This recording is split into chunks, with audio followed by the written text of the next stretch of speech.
¿Estamos asistiendo al colapso del capitalismo? Sigue el reporte financiero más polémico que encontrarás en la red. Economía, geopolítica y mercados financieros sin censura. Te contamos lo que no te contarán en televisión. Bienvenido. Esto es Brújula de Mercados, con Gonzalo Cañete. Recuerda que el presente reporte no constituye asesoramiento de ningún tipo, sino una simple opinión personal del autor. Los mercados financieros implican alto riesgo. Consulta con tu asesor financiero antes de invertir.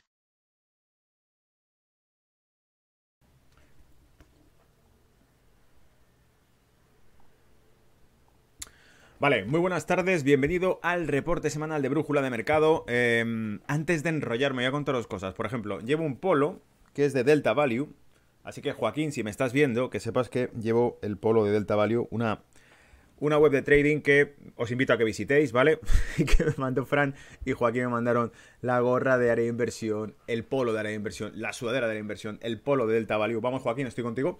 Y nada, o sea, todo el que quiera mandarse algo para que lo pongamos aquí en Brújula de Mercado, bienvenido sea, ¿vale? Me falta alguna taza de alguno de vosotros, ¿vale? Así que mientras sea un negocio lícito, pongo aquí la taza encima de la mesa.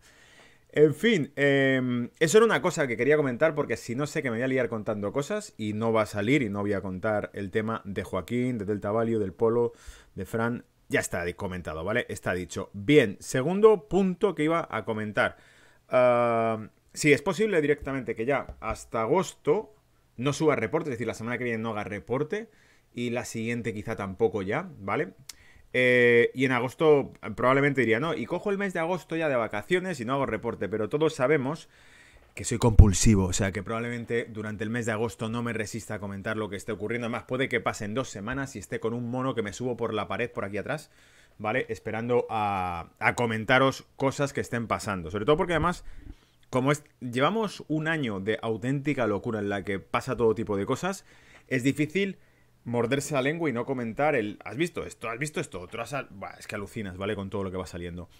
Eso por un lado. Entonces puede que las 2 próximas semanas ya no suba nada, pero como estamos en Telegram, estamos por ahí en contacto, ¿vale? Ya sabéis que ahí está el Telegram de Brújula de Mercado, pero es que además también está el Telegram de BDM, perdón, comentarios, que es donde todo el mundo chatea y donde podéis hablar entre vosotros y todo el tema.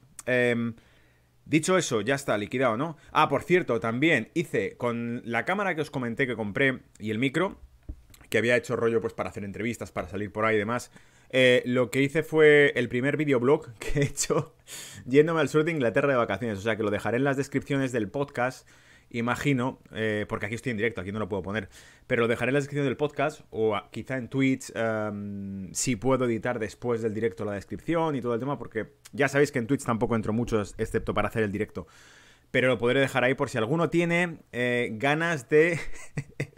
ver a mi persona, ¿vale? En un aspecto mucho más informal, pues me fui con la cámara y probé a grabar por ahí, ¿vale? Entonces fue una experiencia de blogger bastante divertida. Bien, ¿qué más me dejo por comentar antes de empezar con el material? Yo creo que nada más, que si me voy de vacaciones, o sea, que si voy a descansar durante un par de semanas de subir contenido, quizá durante el mes de agosto también me tome algún break, pero bueno, probablemente os informe por las redes y por el chat de Telegram a todos, ¿vale? De cómo está el panorama. Y nada más, ¿vale? Y con eso yo creo que ya no me dejo nada del tintero y arranco.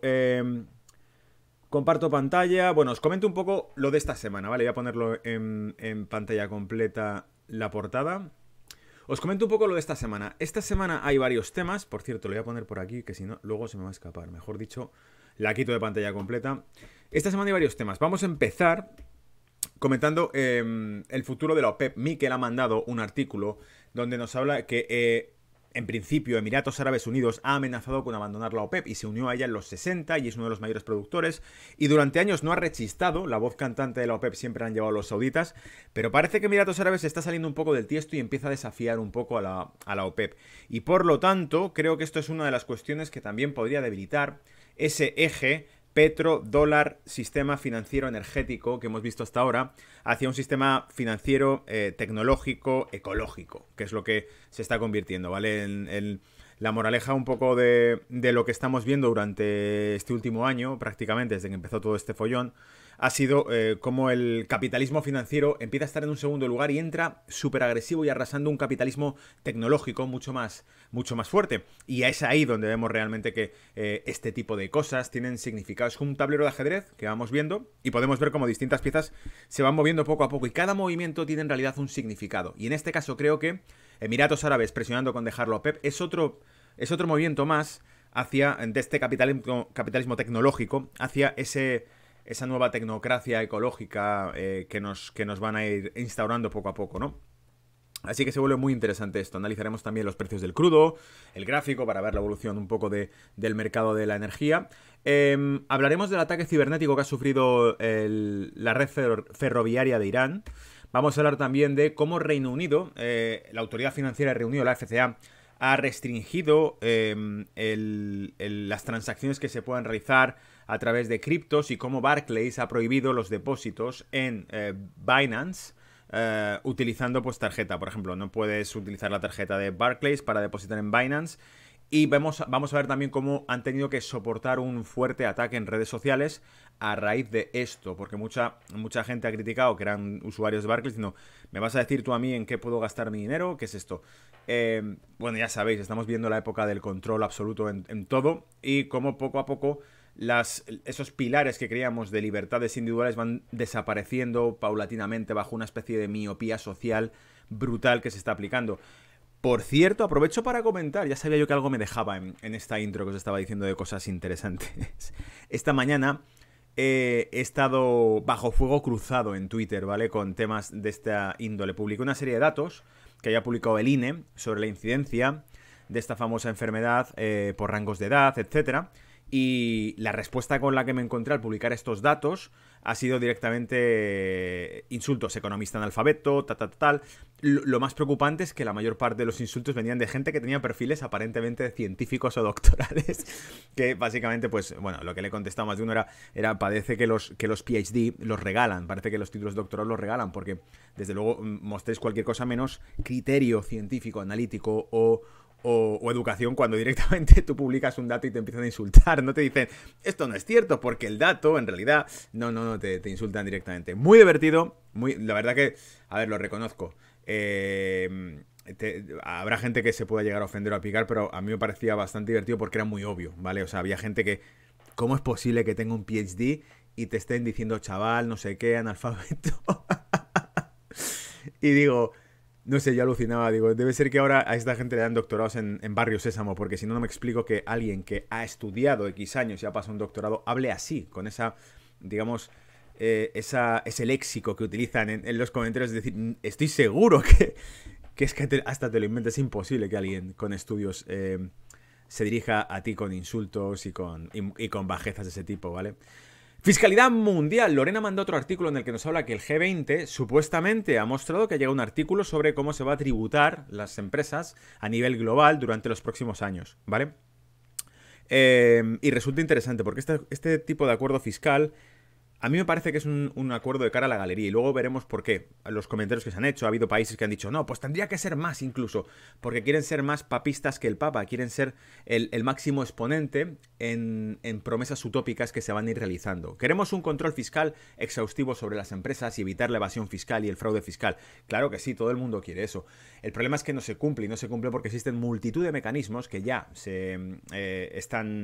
son accesibles por grandes fortunas que van a seguir existiendo, porque echa la ley, echa la trampa, es decir, nunca han desaparecido. Solemos decir que, generalmente, la arquitectura financiera siempre va un paso por delante de la regulación, porque la regulación se hace en base a la iniciativa que toma la arquitectura financiera. Tú regulas como legal o ilegal una actividad una vez que existe la actividad, no antes de que exista. Por lo tanto, para cuando se regule se dice, esto no se puede hacer, claro, porque ya se estará haciendo de otra manera, y para cuando tú digas, de esa otra manera tampoco, ya se estará haciendo de una tercera, ¿me explico? Es así de sencillo, la innovación suele ir por delante de la regulación. En fin, veremos esto al detalle, ¿vale? Este artículo al detalle, y el postre que os he traído, el Daily Mail ha publicado un artículo llamado Group Reveals 7 Points Plan to Reinstate Trump that includes installing ex-president as a House Speaker, Vale, y bueno, básicamente, un grupo revela 7 pasos para un plan estratégico que incluye la reinserción de Donald Trump en la administración, pasando por el presidente de la Cámara o del Congreso de Estados Unidos, ¿vale? Mola un montón, os lo he traído para que lo leamos al detenimiento. Forbes ha soltado una foto de lo que aparentemente era ese plan de 7 pasos que se había repartido en un acto donde habría estado, pues no sé si había estado Trump, luego lo veremos al detalle, pero fue un acto que se hizo con republicanos y se repartió este panfleto o este papel con 7 puntos y se vuelve muy interesante, ¿vale? Y recordádmelo si se me pasa, habrá que sacar o sería apropiado, lo voy a poner por aquí por el navegador mientras os hablo, sería apropiado sacar también el artículo que os pasé por Telegram, que lo leemos aquí, de divulgaciontotal.com, donde nos habla de que un senador, bueno, el gobernador de un estado, el de Pensilvania, Doug Mastriano, ordena una auditoría de 3 condados sobre las pasadas elecciones. Entonces, esto se está extendiendo, esto ya ha ocurrido en otros estados, en el Arizona también lo vimos, y por lo tanto vamos a comentar un poco qué dice divulgaciontotal.com sobre este tema, porque lo calienta el tema de el regreso del grande de Donald Trump, ¿vale? Bien, pues con eso yo creo que ya sí que puedo arrancar. Voy a echar un vistazo al chat por si queréis comentar algo antes de que empiece. Vamos a ver dónde os tengo.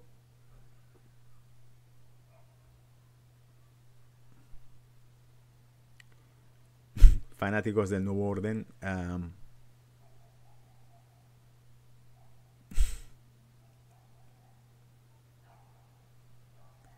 Bueno, aquí estáis hablando entre vosotros. Elisa, Fran, vuelven los clásicos, vuelven los viejos fieles de Brújula de Mercado, que tengo ahí a Elisa y tengo a Fran también por ahí hablando en el chat, ¿vale? Venga, voy a darle entonces al tema y así arrancamos y os empiezo a contar cosas.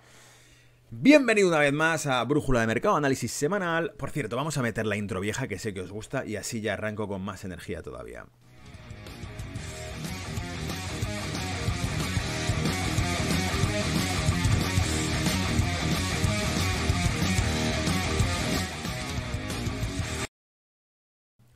Ahí estaba, seguro que ahora sí lo cogemos con más energía el reporte semanal. Bueno, energía ya tenía, ¿vale? Pero era por incluirle un empujón, ¿vale? Para que el que no la tuviese y me estuviese escuchando y aún así mi voz no te despierta, ¿vale? Pues con esa intro espero que te vengas arriba, con esa música cañera que le vamos poniendo de rock. Bien, ¿vale? Suscríbete si no lo estás, por supuesto, al canal Brújula de Mercado para que te vaya poniendo al día de temitas que van saliendo con respecto a geopolítica, economía, bueno, en realidad todo, porque me estoy metiendo en todos los jardines, pero todo lo que puedo comentar analizando bajo un criterio básicamente objetivo, ¿no? De sacar datos, contrastarlos y ver cómo está evolucionando nuestro querido planeta, ¿vale? Porque ya al final esto va del mundo, no va de un país solo, esto está afectando a nivel global a todos. Pues cuando vamos viendo datos que se pueden ir comentando, cuando de repente destaco algo, como decía hoy en redes, como decía hoy en Twitter, que no tengo un PhD, no soy doctorado ni soy científico y sin embargo parece que amo y respeto más la ciencia y las matemáticas que tú, que directamente te lanzas a insultar en redes sociales cuando alguien presenta datos específicos que no respaldan tu discurso, ¿vale? Me refiero a aquellos que me han linchado en Twitter. Y era divertido, o sea, no hay mucho más que hablar de eso. Sesiones semanales, esto se hace todas las semanas. Si es la primera vez que cae en tus manos un vídeo de Brújula de Mercados o en podcast o lo que quiera que estés viendo, esto se hace semanalmente, en directo a través de Facebook, en directo a través de Twitch y luego se va poniendo pues lo que se puede poner a través de YouTube, porque nos llevamos ya un par de collejas de YouTube por dar demasiada información, por sacar determinados congresistas, por sacar a determinadas autoridades de Estados Unidos hablando, pues nos llevamos algún varapalo y dieron 2 strikes al canal ahí. Así que ahora hay que filtrar la información, darla masticadita y suave, ¿vale? ¿Esto se puede contar? Sí. Vale, pues vamos a contar. ¿Podemos hablar de la OPEP y de...? Sí, no está censurado, ¿no? Hablar de eso, vale, bien, estupendo. ¿Y podemos hablar de esto otro también? ¿De la fiscalidad, del G20? ¿Se puede hablar de esto? ¿O vamos a herir las sensibilidades o las Esto no están autorizados a saberlo la gente, ¿no? Esto no está autorizado a saberlo la gente. Esto sí. Esto sí. Vale, esto sí estáis autorizados a saberlo, ¿vale? El resto de los temitas, pues ellos han decidido que vosotros no estáis capacitados para saberlos, ¿vale? Bueno, pues eso. Y por cierto, también, si lo vas a escuchar por podcast, estoy en iVoox, estoy en Google Podcast, estoy iba a decirte en YouTube Podcast, sí, las ganas. iVoox, Google Podcast, Spotify, y Apple Podcast, ¿vale? Y los gráficos, cuando termino este reporte, te saco gráficos, te saco directamente pues el petróleo, te saco el oro, te saco el Bitcoin, te saco el eurodólar, te saco el índice dólar, te saco, ¿qué más? El SP500, analizamos Nasdaq también, analizamos DAX, el mercado alemán, y analizamos el IBEX 35, el mercado español. Y si quieres analizar algo en particular, me mandas un correito a la dirección brújulademercados@mail.com, me pides un activo, una compañía o lo que sea, y le echamos un vistazo y lo sometemos a lupa, ¿vale? Bien, entonces, hoy me habíais comentado, bueno, Mikel me pasó el artículo este que ponía, pues cómo los Emiratos Árabes podrían dejar la OPEP, Lorena me ha pasado el del G20 y el acuerdo fiscal, Fran me ha pasado el del cisne negro, el posible cisne negro debido a la nueva variante, y demás, digamos que lo que Fran me ha mandado un artículo de Zero Hedge que podéis buscar, que estos serían Fran de los que te dirían censurado, o sea, si lo pusiéramos por ahí nos darían strike, colleja y lo que sea. Pero básicamente lo que me mandaba Fran era un artículo de Zero Hedge que explicaba cómo el incremento exponencial de casos que se producen con la nueva variante y el hecho de que la gente que ya ha sido pinchada no también esté dando positivo y demás, pues podría provocar al fin y al cabo otra vuelta en W en el mercado y que pudiese caer otra vez todo, ¿vale? Parámetros a destacar que el propio artículo señalaba y que yo voy siguiendo es que aunque incrementa el número de positivos, por ejemplo en países como Reino Unido no incrementan las hospitalizaciones por el momento ahora, lo cual es positivo porque significaría que bueno, que al menos la estrategia va funcionando, pese a que en realidad cabe destacar que el verano pasado sin esta solución, sin estar pinchando a todo el mundo, tampoco había casos y se nos ha olvidado, ¿vale? Y hubo gente que me ha dicho... Esta semana hablaba con un familiar que me decía, pues no señor, la cosa está mucho mejor ahora por esto. Y le dije, por esto no es, porque el año pasado sin esto había menos incluso que ahora. No, eso no es cierto. Y dije, sí, las terrazas estaban reventadas. Me decías que estaba todo cerrado. No, las terrazas, por ejemplo, en Madrid, esta persona es de Madrid, las terrazas en Madrid estaban reventadas. No, eso no es cierto. Tal. Así que, bueno, cogí la gráfica entera de casos, la mandé y le marqué como... 2020, verano, junio, julio, agosto, era prácticamente cero, plana, ¿vale? Casos, mortalidad, lo mismo, todo, cero, prácticamente plano, ¿vale? Y sin embargo, durante el mes de julio, había multitud de artículos de prensa local de Madrid diciendo que los vecinos se quejaban porque estaban abarrotadas, saturadas las terrazas de gente que evidentemente se estaban tomando cervezas sin sin un tapabocas, sin una mascarilla, porque para beber cerveza te hace falta quitártelo, a menos que algún anormal se haga un agujero y se mete una pajita por ahí, ¿vale? Pero evidentemente para comer y para beber te hace falta quitártelo. Por lo tanto había abarrotadas las terrazas de gente tomándose un trago sin mascarilla. Y no había casos y no estaba pinchada la gente. Así que la prueba de fuego para mí, en esta política que se está haciendo en Occidente, va a ser cuando llegue el invierno. Y en concreto ya lo discutimos lo comentamos hace 2 reportes, hace 2 semanas, el caso de Chile. Sigamos a Chile porque Chile tiene un altísimo porcentaje de la población que ha seguido esta estrategia, que está ya pinchada, y sin embargo sus casos no han tenido que recurrir a un nuevo cierre de todo para poder descender los casos. Están ahí los datos, podéis ir a la web del gobierno, de hecho os la voy a poner por aquí, por si queréis analizarla, para que vosotros mismos lo veáis. Pero eso es un caso estadístico que podemos seguir. Hay datos, por cierto, súper filtrada, porque podéis ver muchísima información. La web de ellos es gov.cl, gov.cl, ¿vale? Y entonces lo voy a poner por aquí en pantalla para que lo veáis, pero aquí podréis observar realmente pues cómo va evolucionando el tema de los casos, 1200 y pico diarios. No olvidéis que Chile tiene una población de unos 11 millones de personas, es decir que estaría en torno a la cuarta parte a lo mejor que España más o menos, un poquito menos de la cuarta parte que España a nivel de población, para que lo extrapoléis con datos, ¿vale? O con Reino Unido pues estaría casi la séptima parte, ¿no? Entonces si multiplicamos por 7 este dato nos sería una cifra aproximada de lo que tendría Reino Unido, y Reino Unido ya supera esa cifra, o sea, si multiplicásemos extrapolando datos, Reino Unido estaría superando los casos de aquí. Pero bueno, podéis ir siguiendo un poco la incidencia para que veáis realmente el porcentaje que tienen de gente que está inoculada es altísimo, y han tenido que hacer un cierre también para contener todo el tema etcétera, etcétera. Bueno, en fin, no os voy a dar más la brasa con este tema. Está ahí gov.cl para ir vigilando Chile, que está en invierno. Está entrando el hemisferio sur en invierno y Chile está entrando en pleno invierno. Veamos si la estrategia en Chile funciona, porque si funciona, pues nos evitamos ese cisne negro que podría venir a los mercados, que es el que citaba Zero Hedge y que me pasaba Fran, ¿vale? Más cosas. Vale, no, vamos a entrar ya en materia. Vamos a empezar a hablar del tema de la OPEP, de lo que me ha pasado en Miquel. Emiratos Árabes Unidos ha lanzado un órdago de que de convertirse en realidad podría revolucionar el mercado del petróleo y causar un terremoto en la Organización de Países Exportadores de Petróleo, alias la OPEP. Si los Emiratos Árabes Unidos cumplen su amenaza y abandonan la OPEP, el país tendría libertad para bombardear todo el petróleo que quisiera. Perdón, bombear. El subconsciente cuando hablamos en Oriente Medio, ¿vale? Bombear todo el petróleo que quisiera, lo que supondría añadir al mercado casi de la noche a la mañana 2 millones de barriles por día. De hacerse realidad este órdago, el precio del petróleo podría retroceder con intensidad, puesto que el desequilibrio entre demanda y oferta desaparecería de un plumazo. Las relaciones entre Arabia Saudita y los Emiratos Árabes Unidos se han agriado tanto en los últimos meses que ninguna de las partes pudo ponerse de acuerdo en las cuestiones del lunes al establecer unas nuevas cuotas de producción entre los miembros de la OPEP y sus aliados. Cabe recordar, Arabia Saudita, que es uno de los países con mejores condiciones, rentas per cápita, etcétera, un país bastante rico.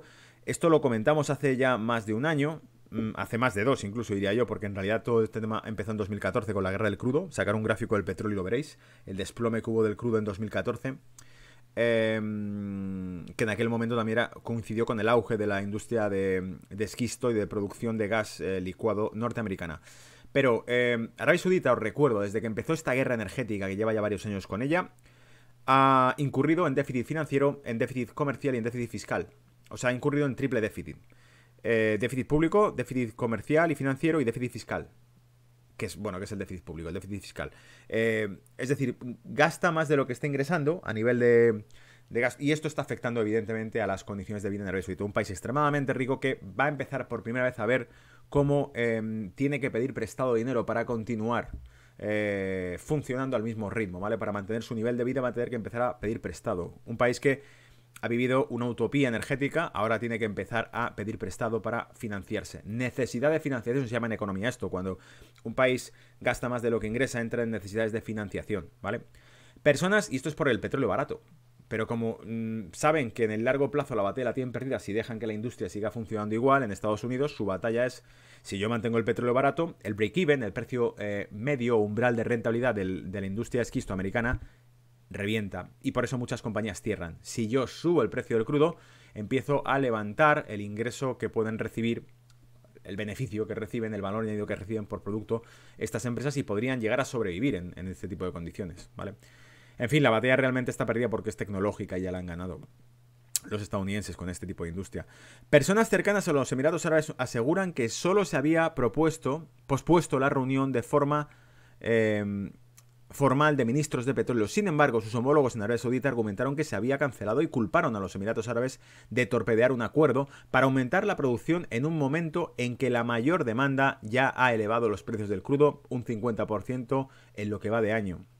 El barril de petróleo europeo Brent, el punto de referencia internacional, alcanzó máximos de 3 años el martes tras el desacuerdo entre Arabia Saudita y el líder de facto de la OPEP, los Emiratos Árabes Unidos, un socio cercano que anteriormente cooperaba sin rechistar. Abandonar la OPEP, algo que hace unos meses parecía imposible, permitiría a los Emiratos Árabes Unidos impulsar su producción de petróleo muy competitivo como parte de una campaña de maximización de la producción, en lugar de operar a 2/3 de su capacidad para cumplir con las cuotas de la producción del cártel. Es decir, el cártel te va limitando cuánto puedes producir de energía, y países como Emiratos Árabes quizá quieran salir corriendo de aquí, y quieran decir, mira, no podemos mantener este ritmo y tenemos que vender más porque somos una república petrolera, nos hace falta vender petróleo. Si no vendemos petróleo, entramos en apuros. Esto afecta también a Estados Unidos, esto afecta, o sea, a la industria de esquisto que hemos comentado, esto afecta también a países como Rusia, esto afecta también a países como Venezuela, esto afecta también a países como Qatar, esto afecta también a países como Noruega, es decir, todos los países cuyo comercio